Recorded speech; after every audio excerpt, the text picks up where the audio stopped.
தாயகம் மௌனம் எனது தாய்மொழி கலக்கம் எனது காவியம் நான் கண்ணீர் வரைந்த ஓவியம் மயக்கம் எனது தாயகம் மௌனம் எனது தாய்மொழி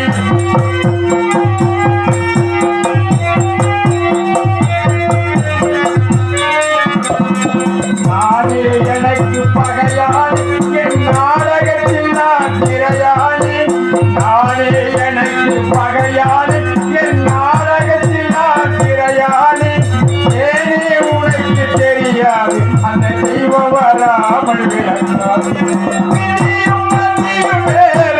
அதன் விளக்கம் நான் தான் பாரம்மா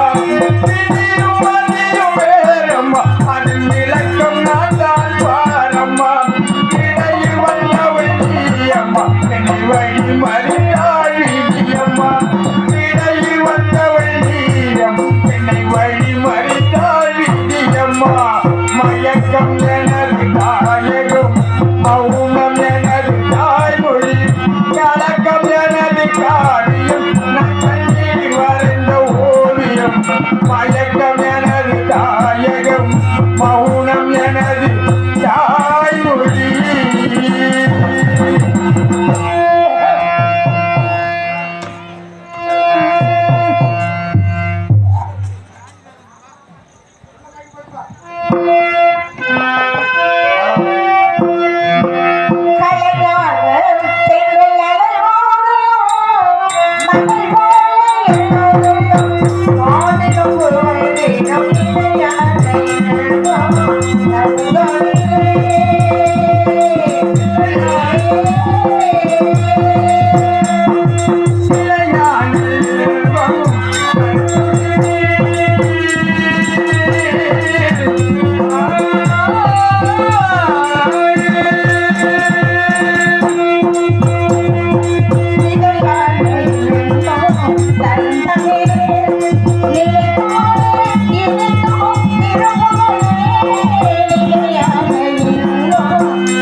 மன்னவரோ இன்னும் வரவில்லை. என்னாரால் ஏதானால் ஒன்றுமே புரியவில்லையடா நான் பெற்ற மகன். என்ன செய்வேன்?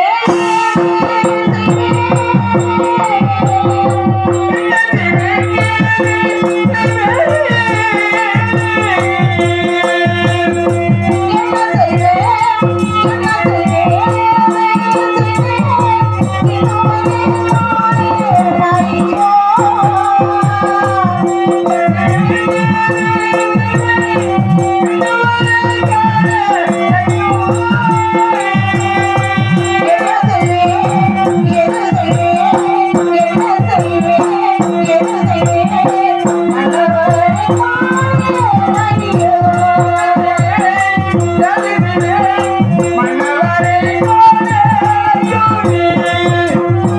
என்ன செய்வேன்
ஏது கால தாமதம் தேவி குடிமக்கள் தீர்த்த பயிர்கள் அன்னச்சின்னம் ஆகிவிட்டது என்று மக்கள் தெரிவித்தார்கள் அல்லவா?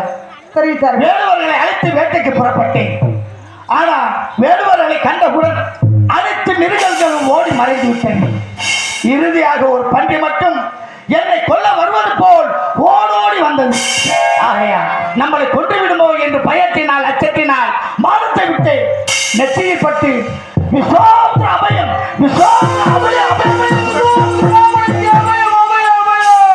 வாயிலா ஜீவன் விஸ்வாமித்திர நாமத்தை தெரிவிக்கின்றது என்று அச்சத்தோடு பயத்தோடு அடியே நான் 5 கானகத்தில் நித்திரை செய்வேன்.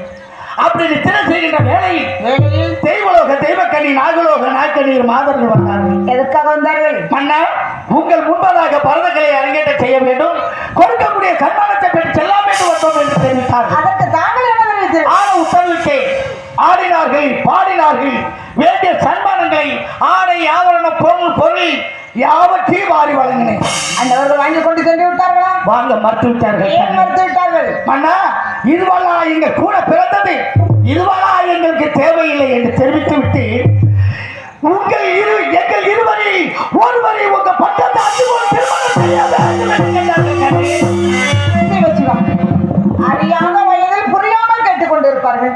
அண்ணாவர்களுக்கு தகுந்த புத்திமதி எடுத்து வைத்தால் சென்று விடுவார்கள். பிறகு என்ன கேட்டார்கள்? எவ்வளவு புத்திமதிகளை எடுத்து வைத்து அந்த மாதர்கள் இல்லை என்றால் தாங்கள் அமர்ந்து ஆட்சி செய்கின்ற கூட்டங்களை குடை கொடுங்கள் என்று கேட்டார்கள்.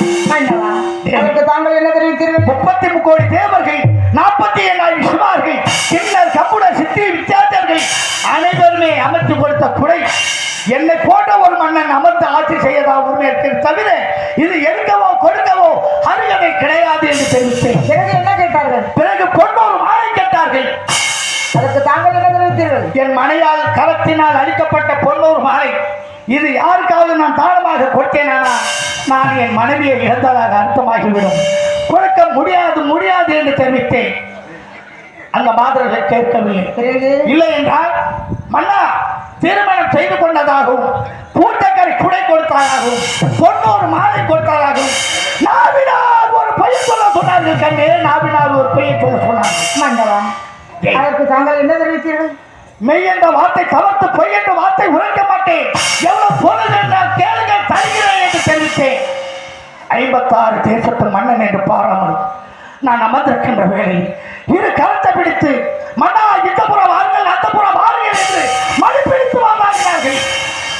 அந்த மாதர்களை கோபம் பிறந்து சாட்டையாலும் தவுக்காலில் அழுத்து விரட்டினேன்.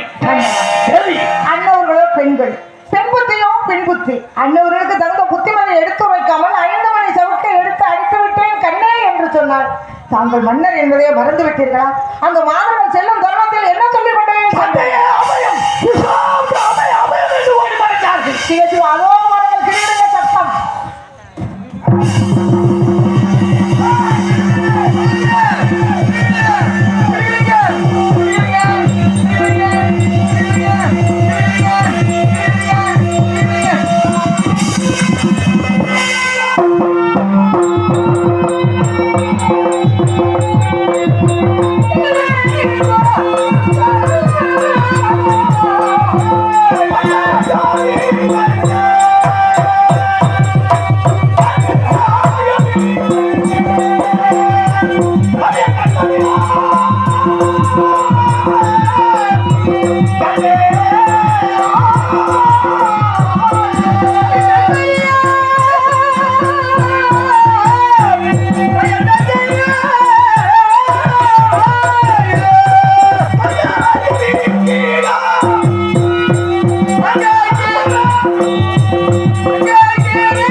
நான் யாருக்கு என்ன தீங்கு செய்தேன்? ஆனால் என்னை உதட்டது பற்றி அதே நான் கவலைப்படவில்லை. பலவிதமான எத்தனை கல்கள் பதித்து நவரத்திரிகள் கல்கள் பற்றி அந்த கீழமானது தாங்கள் பாதத்தில் தொட்டுகிறது. அதுதான் கவலைப்படுகிறேன் சுவாமி. ஐயா ஐயா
என் மன்னவர் என்ன சுவாமி தவறு செய்தார்? என் மன்னர் என்ன சுவாமி குற்றம் செய்தார்? மன்னர் மணிமகுட மண்ணில் விழுந்தது கூட எனக்கு ஒரு பார்வாக தெரியவில்லை. அந்த நவரத்ன கைகளாகப்பட்டது உங்கள் கால்களில் குற்றி தொற்றுகிறது ரத்தம். கொண்டுகிறது என்று மன்னர் சொல்கிறார்கள். இறக்கமே இல்லையா சுவாமி? கொஞ்சம் கூட ஈவு ஏற்கமில்லாத நயவஞ்ச துரோகி.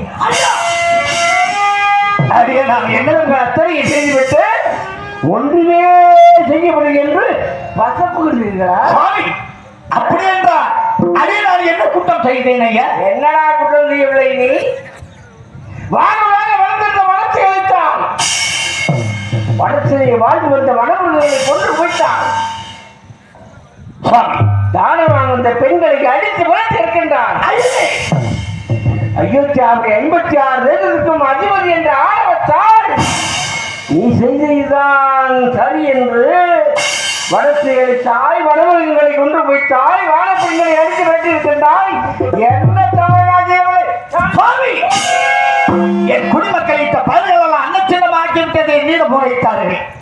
மக்கள் குறை தீர்ப்பது மன்னருடைய கடமை. ஆகையால் வேடுவரையில் அழைத்து சென்று வேட்டைக்கு புறப்பட்டேன். புறப்படுகிற வேளையில் வேடுவர்களை கண்டவுடன் அனைத்து மிருகங்கள் ஓடி மறைந்து விட்டன. இறுதியாக ஒரு பன்றி மட்டும் என்னை கொல்ல வருவது போல் ஓடோடி வந்தது. ஆனா நம்மளை கொண்டு விடுமோ என்று அச்சத்தினால் பயத்தினால் வாழ தரித்தேன். நெற்றியில் பட்டு விஸ்வாமித்திர அபயம் அபயம் அபயம் என்று குரல் கொடுத்தேன். அத்துடன் அதே நான் பாரத்தை நிறுத்திவிட்டேன் சுவாமி. நான் வேட்டையாடி களைப்பாக இருக்கின்ற வேளையில் தெய்வலோக தெய்வக்கண்ணி நாகலோக நாய்க்கண்ணியில் மாணவர்கள் வந்தார்கள். ஏன் வந்தீர்கள் என்று கேட்டேன். விட்டார்கள். மன்னா, உங்கள் முன்பதாக பரதங்களை அரங்கேற்றம் செய்ய வேண்டும், கொடுக்கக்கூடிய சன்மானத்தை பெற்றலாம் என்று வந்தோம் என்று தெரிவித்தார்கள். அதற்கு அவர்களுக்கு பரதங்களை அரங்கேற்றம் செய்வதற்கு உத்தரவிட்டேன். ஆடினார்கள், பாடினார்கள், வேண்டிய சன்மானங்களை வாரி வழங்கினேன். வாங்கிவிட்டார்களா? வாங்க மறுத்து விட்டார்கள் ஐயா. மன்னா, இதுவெல்லாம் எங்கள் கூட பிறந்தது, இதுவெல்லாம் தேவையில்லை. எங்கள் இருவரிலே ஒருவரை உங்க பட்டத்தை அரசு போல் திருமணம் செய்ய வேண்டும் என்று கேட்டார்கள்.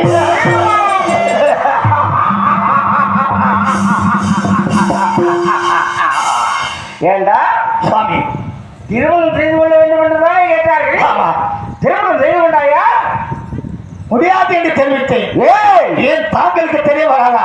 இந்த ஹரிச்சந்திரன் தன் தாரத்தை விட பிற மார்களை தாயாகவும் தங்கையாகவும் அளிக்கக்கூடியவர்.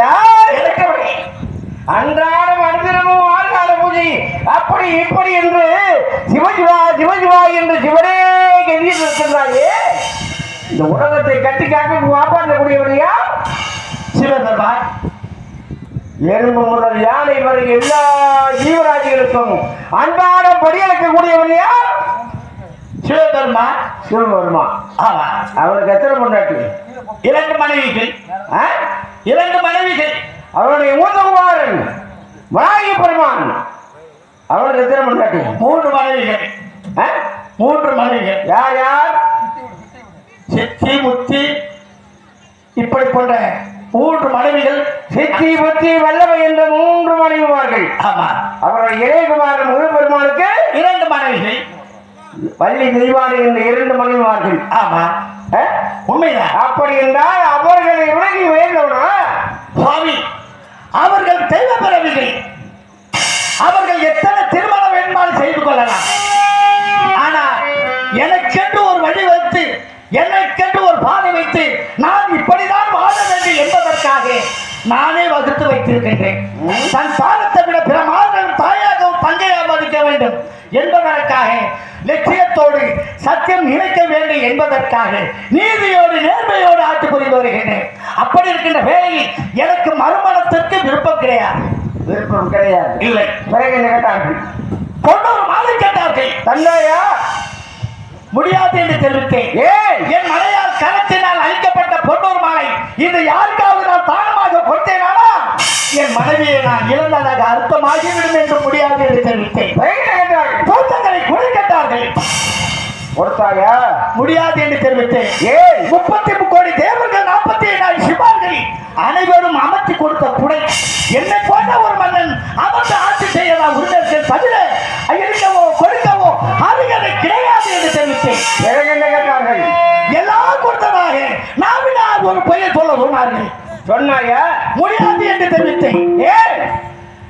அன்று ஒரு காலத்தை என் குலகுருவாகிய வருஷனிடம் மெய்யென்று வார்த்தை தவிர்த்து பொய்யென்று வார்த்தை இணை உரைக்க மாட்டேன் என்று சத்தியம் செய்திருக்கின்றேன்.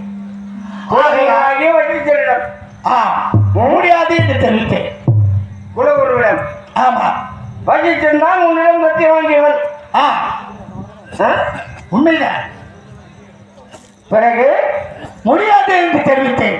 அமர்ந்திருக்கின்ற பேரில் என் கணக்கை பிடித்து மன்னா இந்த புறவார்கள் அந்த புறவார்கள் என்று மறுபிடித்து வாழாடினார்கள். பிறகு கோபம் பிறந்து அந்த மாதிரியை சந்தையால் சவுக்காலை மடித்து விரட்டினேன். அந்த மாதிரிகள் உணர்ச்சியை தகாத முறையில் நடந்து கொண்டார்கள். அதற்காக அவர்களை அடித்தார். உண்மை. அடிக்கும் பொழுது என்ன சொல்லி அடித்தார்? மாதிரி என்றும் கல ஜாதி என்றும் நான்காம் ஜாதி என்று தெரிவித்தேன். சுவாமி, எப்படி உன்னுடைய திருவாய் வளர்ந்து என்னுடைய பிள்ளைகளை பார்த்து புரட்சி என்று சொல்லி அடித்தாயோ இக்கனவே புடையராக கருவதையா?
தயவுகூர்ந்து இந்த சாபத்தை நீக்க வேண்டும் ஐயா. இந்த சாபத்தை நீக்க வேண்டும் என்றால் நீ அடித்து விரட்டினாயே இந்த பெண்கள் அவர்களை மீண்டும் இங்கே வரவழைக்கின்றேன்.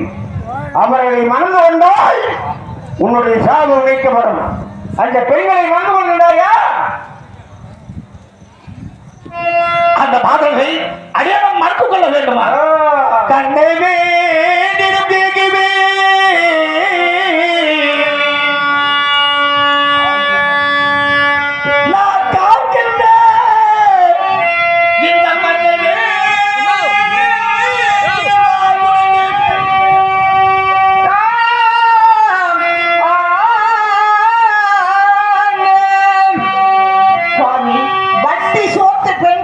செல்வம் கொடுத்தாலும் கொடுப்பார்களே தவிர வாழ்க்கையை கொடுப்பார்களா சுவாமி?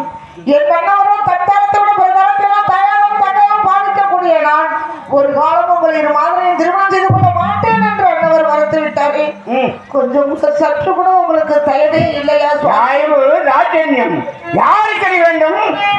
சற்று தரவில்லையா?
என் மன்னவருக்கு கொடுத்த சாபத்தை எப்படியாவது நீக்க வேண்டும் சுவாமி. சாபத்தை நீக்க வேண்டும் என்றால் நீ மனது வைத்தால் நீக்க முடியும். என்ன?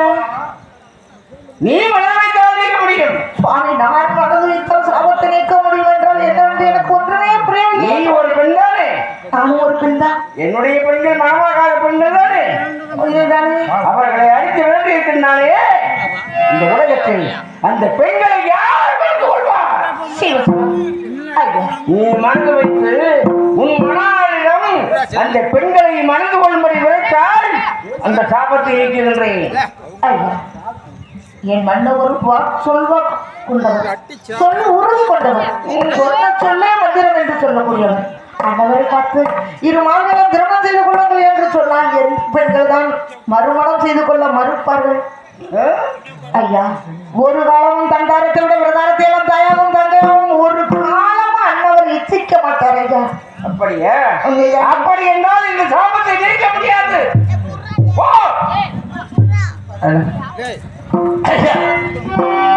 ஆனால் தான் மாதங்களை இருவரை யாராவது ஒருவரை கல்யாணம் செய்தால், யாராவது ஒருவர் இல்லைனா ரெண்டு பேரையும் கிடைக்கும்.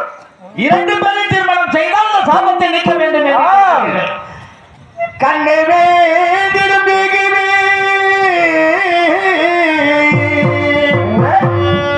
நான் காக்கின்ற இந்த மனைவே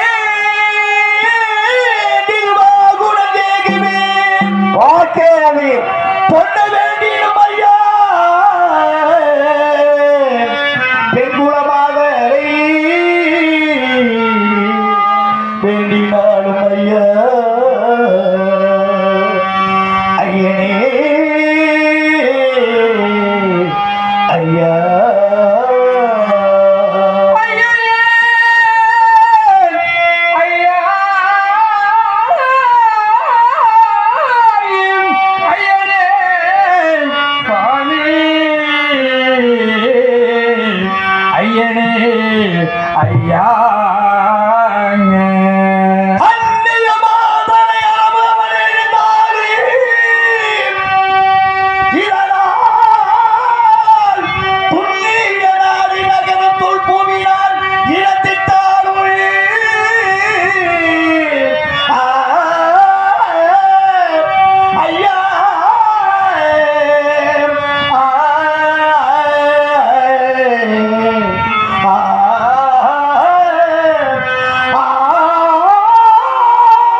ஏன் இந்த மண்ணை வேணுமாறு எடுத்துக்கொள்ளுங்கள் தருகிறேன். என் நாடு நகரம் 56 தேசம் மாட மாளிகை கூட கோபுரம் யாருக்காவது அனைத்தையும் யாருக்காவது நான் கொடுத்தாலும் கொடுப்பேனே தவிர தாங்கள் தெரிவித்தது ஒரு காலம் அந்த மாதிரிகளை திருமணம் செய்ய மாட்டேன். உண்மையாகவா? உண்மையாக, உறுதியாக, உறுதியாக, இறுதியாக, இறுதியாக, நிச்சயமாக, நிச்சயமாக, சத்தியமாக, சத்தியமாக யாருக்கு வேண்டுமானாலும் கொடுப்பான். கொடுப்பேன். சுவாமி, நீ சொன்னது தவறானது என்பது உண்மையானால் நீ தெரிவித்தபடி உனது நாடு நகரம் 56 தேசத்தையும் எவைக்கே தாழ்வாற்றுவா.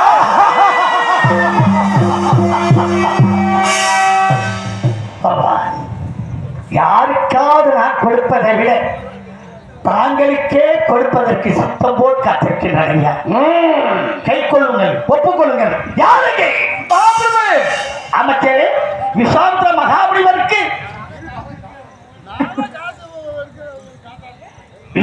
மகாமுனிவருக்கு நாடு நகரம் 56 தேசத்தை தாழ் வார்ப்பதற்கு வேண்டிய சன்மானத்தை ஏற்றுவார்கள். செல்வார்கள்.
பேர் சொல்ல விரும்பவில்லை என்று குறித்தார்கள்.